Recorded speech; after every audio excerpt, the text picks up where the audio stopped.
This channel does not promote any violent, harmful, or illegal activities. All content provided by this channel is meant for an educational purpose only. Top quality और consistent performance के लिए सिर्फ silver pump नाम याद रखना। আজ একটা প্রশ্ন দিয়ে শুরু করি। অনুব্রত মণ্ডলকে কি এবার ছেঁটে ফেলতে চাইছে তৃণমূল?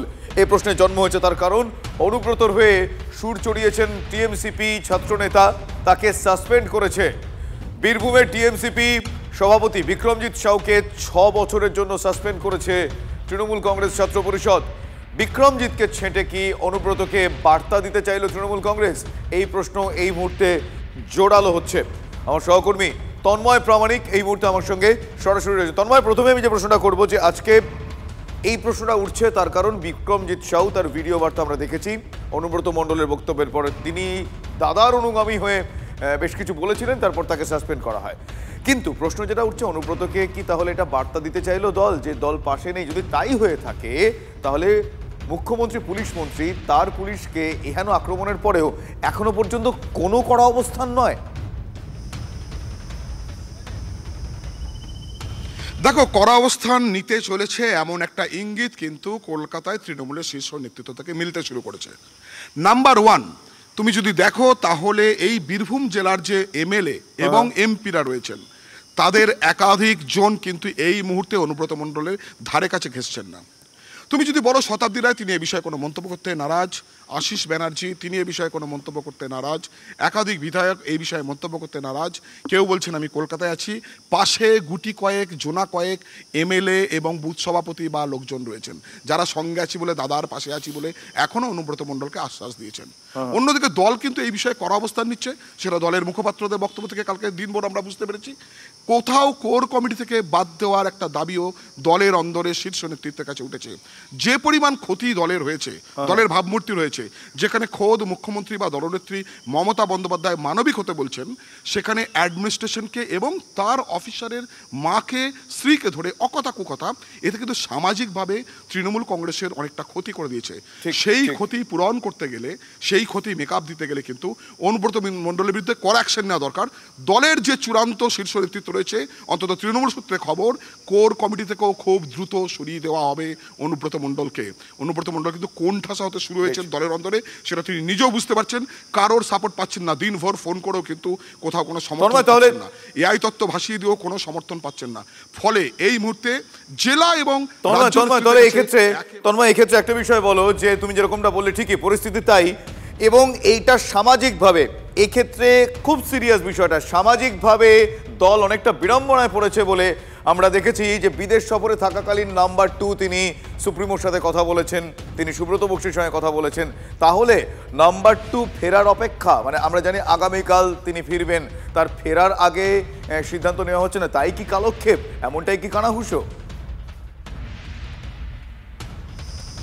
দেখো, একেবারেই তুমি যেটা বলছো সেটাও কিন্তু একটা সূত্রের মত যে কালক্ষেপ করা হচ্ছে। পুলিশ প্রশাসন কিন্তু এই বিষয়টাকে ছেড়ে কথা বলতে নারাজ।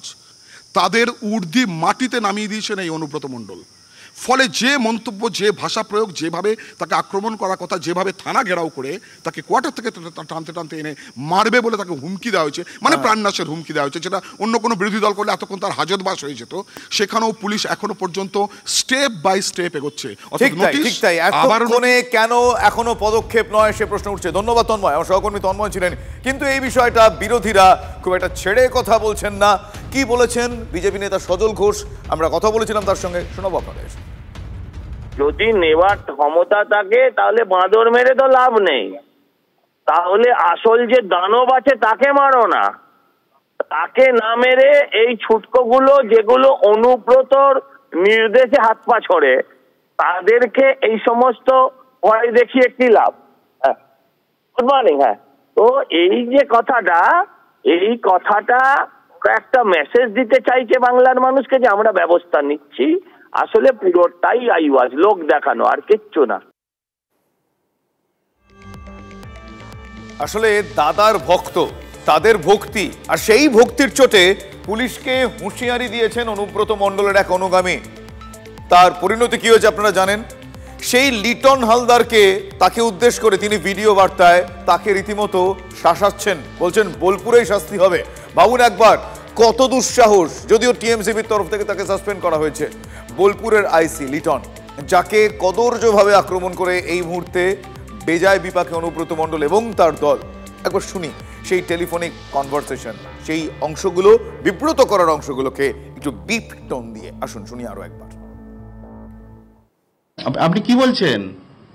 আমি অনুব্রত মণ্ডল বলছি। তোর বউ দারুণ দেখতে, আমাকে যে নিয়ে এসছে এটা বল। তুই ফোনে রেকর্ড করছিস, আমি সব জানি।